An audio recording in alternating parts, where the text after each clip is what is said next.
Hi, guys. Welcome back to Ask the Broker. We are on a hot topic this week, back again with Jon Sanchez, CEO and co founder of Sanchez Gaunt Capital Management.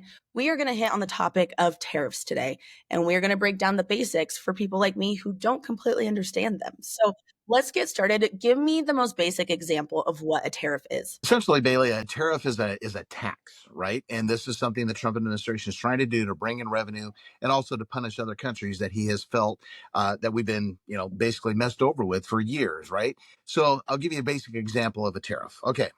You're an entrepreneur, so I'm going to use something right down your line.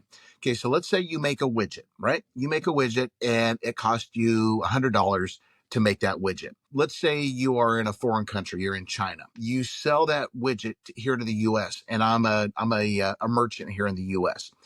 When I go to pick up my widget from you at the Port of Los Angeles, Port of Long Beach, wherever I may be, receiving that, the U.S. Customs Department is going to have a calculation. They're going to go, okay, based upon the components that are in that widget, based upon the country it came from, and all of these other factors, your tariff cost is, let's just say, 25%. So I, as the person buying that widget, have to write a check for the $100 to you and then the $25 to the US government or US Customs in this example. So now my cost is no longer $100. My cost is now $125. So that's why they say that a tariff is a tax on the consumer. So let's go one step further. Now that as the merchant, I'm out $125. I take that widget, I put it on my store shelf. Now, my hope is that I am going to be able to sell that widget for my $125 cost and let's say maybe another $10 profit. So I'm hoping to be able to sell this widget for $135. Well, guess what?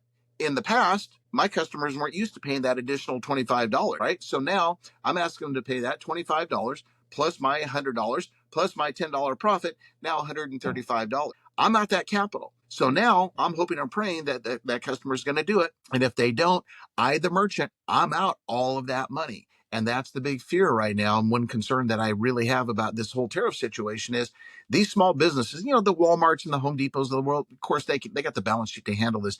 But you take the millions of mom and pop operations around the country, they are going to be out a substantial amount of capital because of this. And now they're going to hope and pray again. Someone's going to buy that widget. We don't think the customer is going to do it. That's going to create an economic slowdown. It's going to drive up inflation. And bottom line that a lot of people are not saying, but I am, we're going to have a bunch of empty shelves. It's going to be COVID all over again from a supply side. That's a heavy load to understand from just the consumer side of things. I guess when I hear tariffs, and especially before this was such a hot topic, I always thought that's maybe just something that a corporation deals with. I never think about it as an end consumer or an average person, right?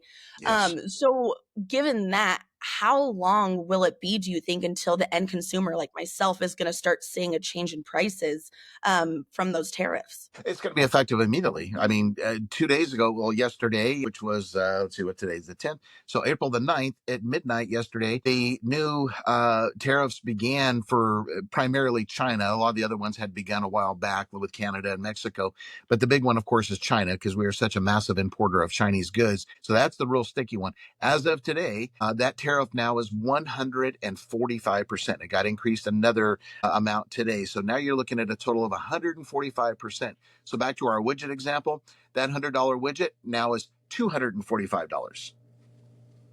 That's going to take a huge hit on obviously consumers, like you said, small business Yeah, owners. absolutely. And that's the problem. Yeah, the consumer is already stretched right now. As you and I have discussed on other videos, the consumer is so stretched right now. We are seeing credit card defaults rising. We're seeing mortgage rates or mortgage payments starting to default.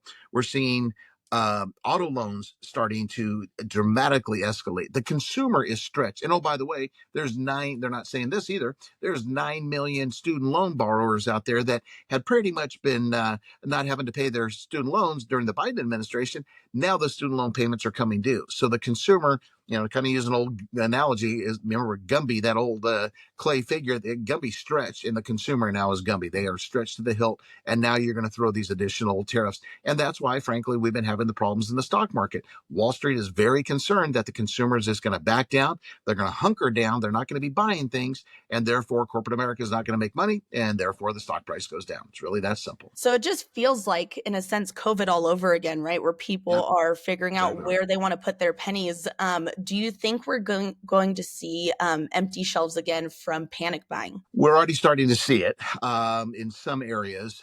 Again, it's getting very, very little attention, by Wall Street. Seeing some stories on the internet that people are doing panic buying. Of course, they're advised not to do that by many. But yes, to answer your question, to be 100% honest with you and transparent, yes, I think we will. Because think about it this way. I'll give you a prime example. Yesterday, a massive 747 landed. I don't remember which airport it was. You know what it was loaded with? Apple iPhones. Apple brought them over from China to again beat the tariffs. Because if that plane was in the air when at 12:01 yesterday morning, or before 12:01, they omitted the tariffs on theirs. So yes, the average iPhone, they're saying if it's built here in the U.S., which is what the Trump administration wants, is manufacturing back here. That iPhone that you and I pay, what, 12, 13, 1,400 bucks, $3,500. So yes, the consumer is just going to go, I can't do it. Maybe I want to, but financially I cannot afford it. Wages haven't kept up. Everything is more expensive. We dealing with COVID. Did prices ever go down from all the increases we saw by merchants with COVID? Absolutely not. So now let me take you one step further, now that I'm saying that. So let's say we have a company here in the US that makes the same widget that you import, right? And let's say that they were already higher in price before you, because you're bringing it in from China. Now what the fear is the consumer, or the company that makes the widget here in the US, they're going to increase their pricing because you're increasing your pricing, right? So there's no hiding for the consumer. They're going to get, higher prices no matter where they go. And again, back to the mom and pop, using you as an example as a merchant, you're only going to be able to do that for so long, Bailey. You're only going to be able to afford to expend that capital because now you just paid an additional 25%. And I'm being very generous, by the way, when Mm-hmm. I'm saying just 25%. Yeah. Again, you can go to China's now 145, as I said. So how big is your balance sheet, right? As a mom and pop operation, it's not very big. Are you going to go to your bank and say, hey, Mr. Banker, I need to borrow a couple $1 million just so I can import my product? Banker's going to go, you're nuts, because we, the banker, we don't know if anybody's going to buy your product, Bailey. No offense to you, but hey, that's the consumer.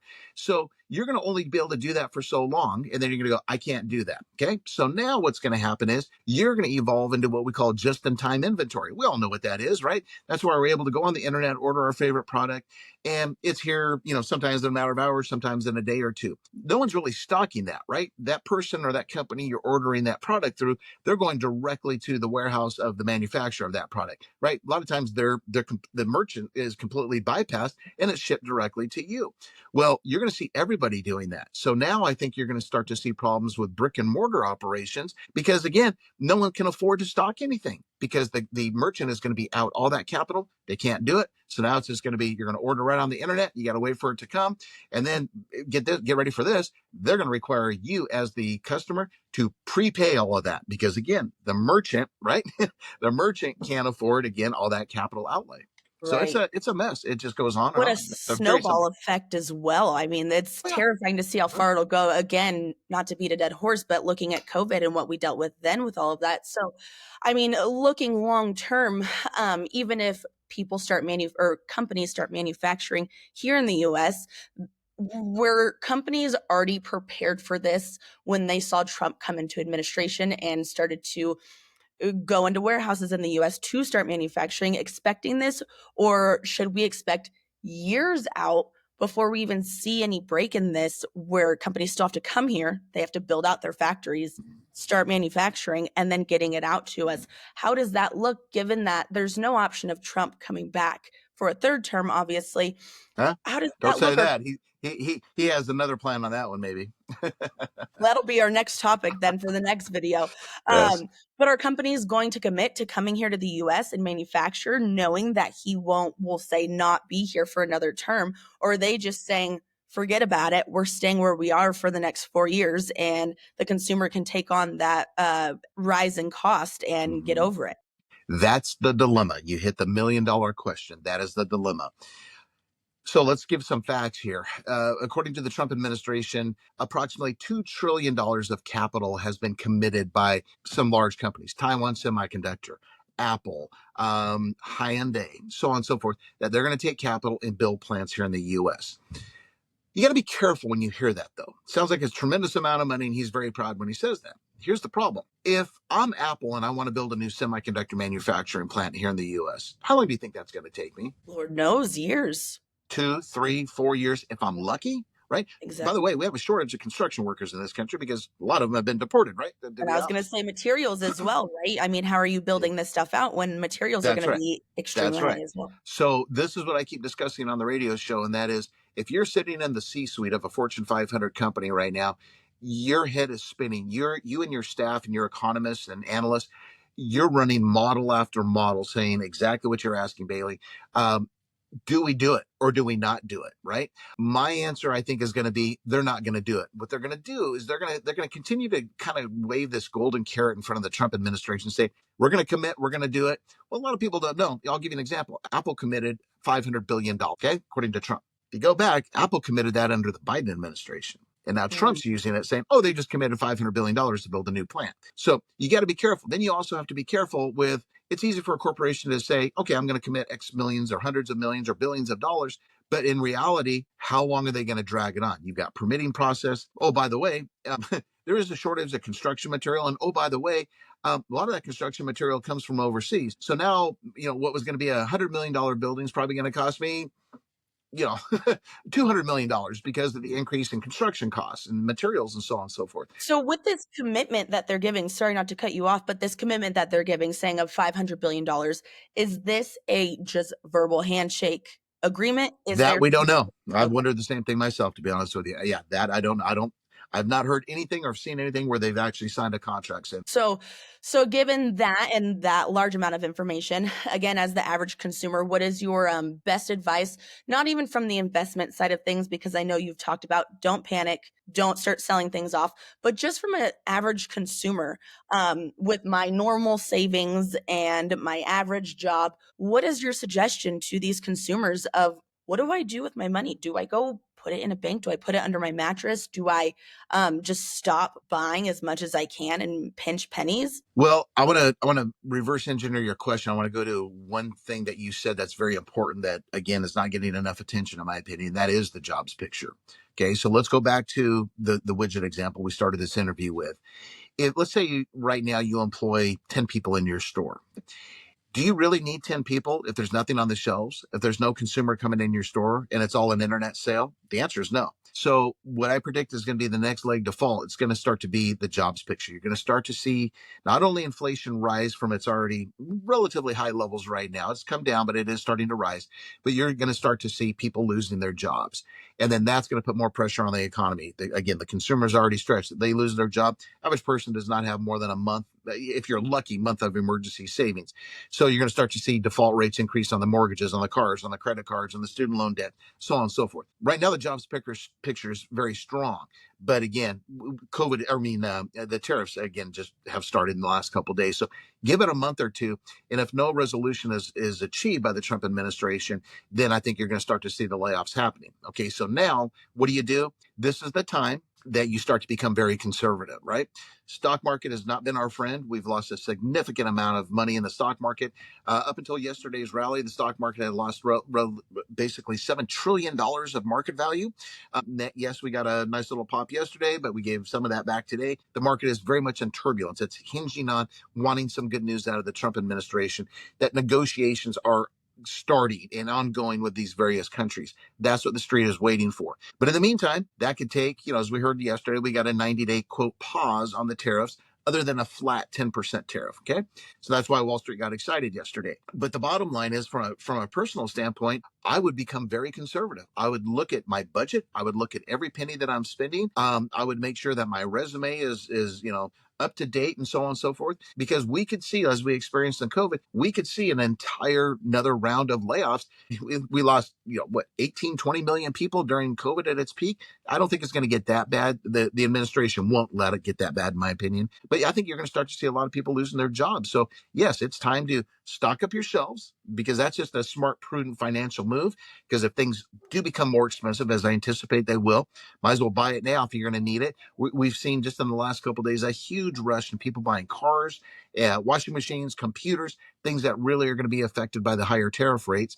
But let's bring it down to our everyday uses, right? Toilet paper and groceries and so on and so forth. So yes, hunker down, tighten the belt quite a bit, and work really hard at your job. Make sure your boss is happy with you. And it is a great time to be investing. I'll tell you that. But you got to be looking down the road. This volatility that we're going to experience short term. When I say short term, maybe over the next 30 to 90 days, probably going to be like something I've never experienced in my 36 years of being a broker.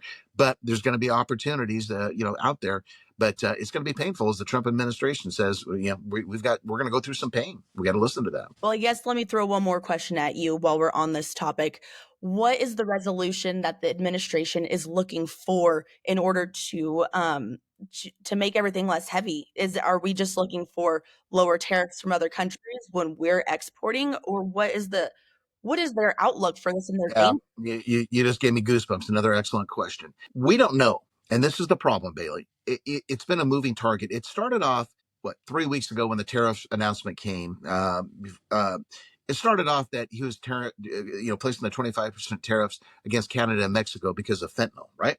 You don't hear that anymore. That's gone by the wayside. So I don't believe in my heart of hearts that that was the real reason. So I'm going to go a little bit deep with you on this one. Okay. He wants to do two things, in my opinion. He wants to get interest rates down, and he wants to shrink the government's budget deficit, right? That's the difference between the income the government brings in versus what it spends. That's why you've seen Doge arrive, right? Start slashing jobs, closing departments, getting rid of government fat. So it is a moving target, but as we sit right now, that's the best thing I can say is, what is he trying to accomplish? He wants lower interest rates. Now, up until at 10:18 Pacific Standard Time yesterday, that is when he made the announcement of the 20-day, or excuse me, the 90-day temporary halt on tariffs. Prior to that, we started to see, and we need to do another video on this one, we started to see the credit markets and the bond market begin to have problems, kind of what we call seize up. Now, remember, the bond market is much larger than the stock market. It makes the world go round, right? You're talking about money being lent and borrowed and so on and so forth. Again, I'll do another video with you on that one because that's very important that a lot of people don't understand. But the bottom line is, he did, as many say, kind of back down yesterday when he was kind of whispered into his ear that the stock market and the bond market are starting to seize up and have some significant problems. And boom, all of a sudden he comes out and says, okay, 90-day halt. And then, of course, like I said, the stock market skyrocketed yesterday. And again, we gave some of that back today. So that's what I think he's trying to do. But again, it's a moving target. The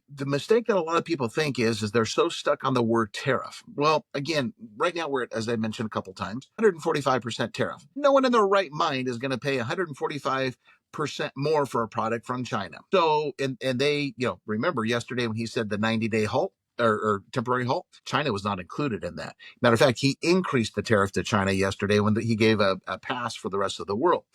So now it's going to come down to negotiations. He wants to get these countries to the table, and now it's about the trade deficit. Okay, so trade deficit, just like the budget deficit, is all right. I'm America, you're China. I'm selling you, or I'm buying from you. Let me rephrase that. I'm buying from you, China. Let's say $1,000 worth of goods. You're only buying from me as America, you're only buying $100 worth of goods. That's the trade deficit. He wants to shrink the trade deficit so it's more fair. We'll never have a one-on-one trade deficit. I sell you $1,000, you buy $1,000. We're too big. We're the most powerful country in the world.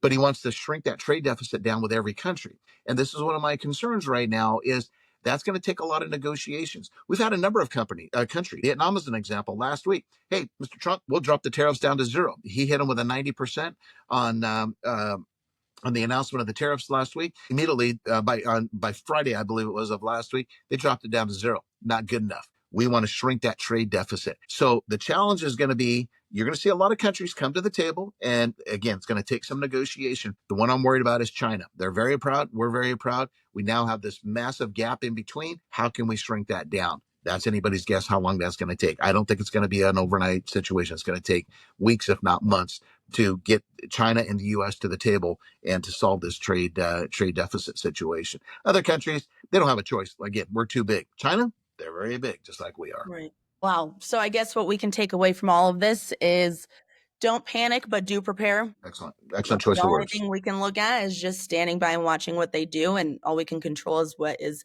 within Yeah. our grip, right? Yeah. Yeah, absolutely. Control the way you get through. I've gone through so many situations, never a tariff situation, but through so many economic situations in my career. And the best advice I can give everybody, and you hit it right on the head, and that is control what you can control. You can't control what Trump's thinking. You can't control anything in regards to the stock market, the government, the economy, but you can control your spending. You can control your buying habits. You can control how hard you work on the job. Those are things that people fail to remember. And, when times get tough, but this is when you got to do it, and again, there'll be, great things happening down the road. Hopefully Trump is correct and we do get a lot of companies here in the U.S. starting to build. I don't know. I'm not thoroughly convinced that we're going to be successful, or at least not as fast as Wall Street wants them to be. But again, we can control how much we spend personally and how we invest and that type of thing. And plus, psychologically, it helps a person when they start to feel in control a little bit. Nothing is worse. I don't care if you're young like you or old like me. Nothing is worse than feeling I'm out. There's nothing I can control. I can't do anything. That's when anxiety starts to set in. Mhm. But that's where you sit back and go, you know what? Maybe I don't need to go out to eat twice a week. Maybe once a week, or maybe nothing at all. Um, Maybe I can be more prudent with my shopping. That I really need to buy that extra pair of shoes, or whatever the case is. Those are the things we can control, and you'll feel better as a human being and as a quote business person, the CFO of your own family, by controlling those. Absolutely. Wow. Well, thank you for breaking that down. And I know this will not be the one and only video that we will be making about this, but good information for people to start with if they did not understand this tariff situation. So we will be back for another one, to say the least. Sounds great. Great All right. questions. All Thank right. you so much. See ya.